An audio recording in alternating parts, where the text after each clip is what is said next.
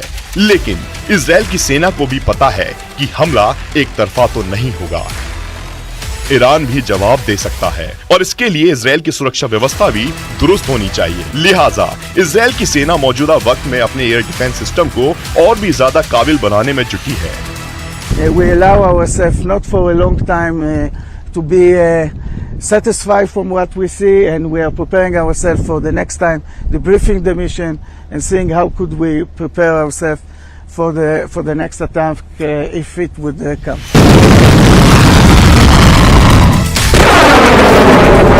इतना ही नहीं, इजराइल ने जर्मनी के साथ कॉन्ट्रैक्ट भी साइन किया है, जिसके तहत अमेरिका, जर्मनी और इजराइल मिलकर यूरोप को भी बैलिस्टिक मिसाइल से सुरक्षा देने के लिए इजराइल के एरो 3 एयर डिफेंस सिस्टम की तैनाती कर रहे हैं। यानी ईरान से निपटने के लिए इजराइल से लेकर यूरोप तक काम हो रहा है। एक बार इजराइल अपने और अपने नागरिकों की सुरक्षा सुनिश्चित कर लेता है, तो उसके बाद वो ईरान पर बड़ा हमला बोल सकता है।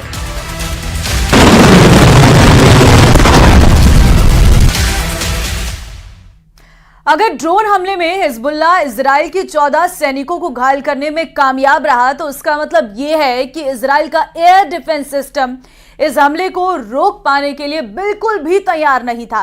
ईरान के हमले से भी हिजबुल्लाह का आत्मविश्वास बढ़ गया है और नेतन्याहू की भी वॉर कैबिनेट के अंदर ईरान से बदला लेने की कस्में खा रही हैं। बिल्कुल साफ है कि ईरान इजराइल युद्ध टलता हुआ नजर नहीं आ रहा।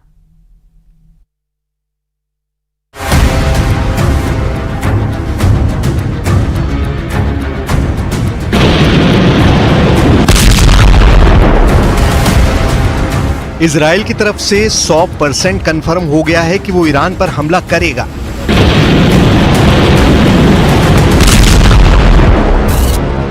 इजराइल ने अपने मित्र देश के विदेश मंत्रियों को बता दिया है कि ईरान पर पलटवार भयानक होगा और ईरान को सबक सिखाने के लिए सभी मित्र देशों को इकट्ठा होना होगा।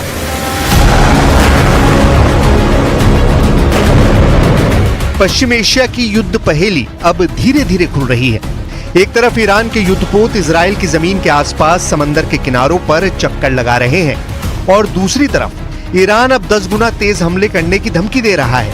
किसी भी वक्त इजराइल और ईरान का बेहद खतरनाक युद्ध छिड़ने वाला है। दूसरी तरफ इजराइल पर तीन तरफ से हुए 180 डिग्री हमले के बावजूद भी गजा पट्टी पर इजराइल का कहर इतनी खतरनाक तरीके से टूट रहा है कि इजराइल ने सिर्फ एक गोले में 5000 लोगों को मार डाला है। यह हमला गजा सिटी के अल-बस्मा IVF सेंटर यानी इन विट्रो फर्टिलाइजेशन सेंटर पर हुआ, जहां पर हजारों की संख्या में मानव भ्रूण रखे हुए थे। सबसे पहले हम ब्रिटेन के विदेश मंत्री डेविड कैमरून के उस बयान की चर्चा करेंगे जिसने इजराइल ईरान युद्ध पर 100% मोहर लगा दी है। दरअसल ईरान के पलटवार के बाद इजराइल के मित्र देशों के तमाम विदेश मंत्री, रक्षा मंत्री इजराइल के दौरे कर रहे हैं। ब्रिटेन और जर्मनी के विदेश मंत्रियों से इजराइल के विदेश मंत्री ने मुलाकात की है।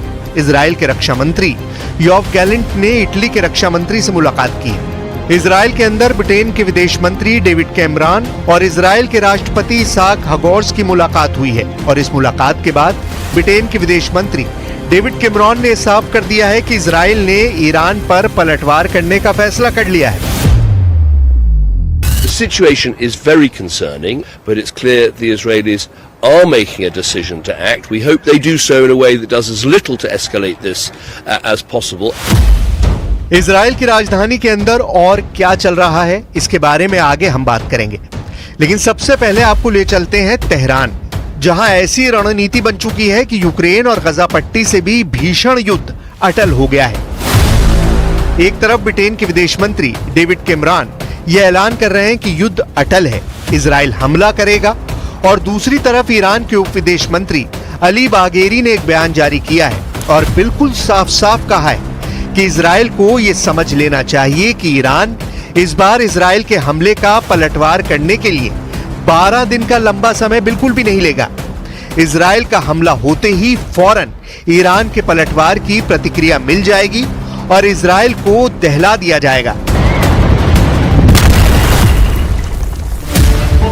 इजराइल की राजधानी तेल अवीव में इजराइल के मंत्री अपने साथी गठबंधन देशों के प्रतिनिधियों के साथ युद्ध की शुरुआत से पहले जबरदस्त बैठकें कर रहे हैं और दूसरी तरफ ईरान की राजधानी सेना दिवस मना रही है। लेकिन इस बार सेना दिवस तेहरान की खुली सड़क पर नहीं मनाया गया।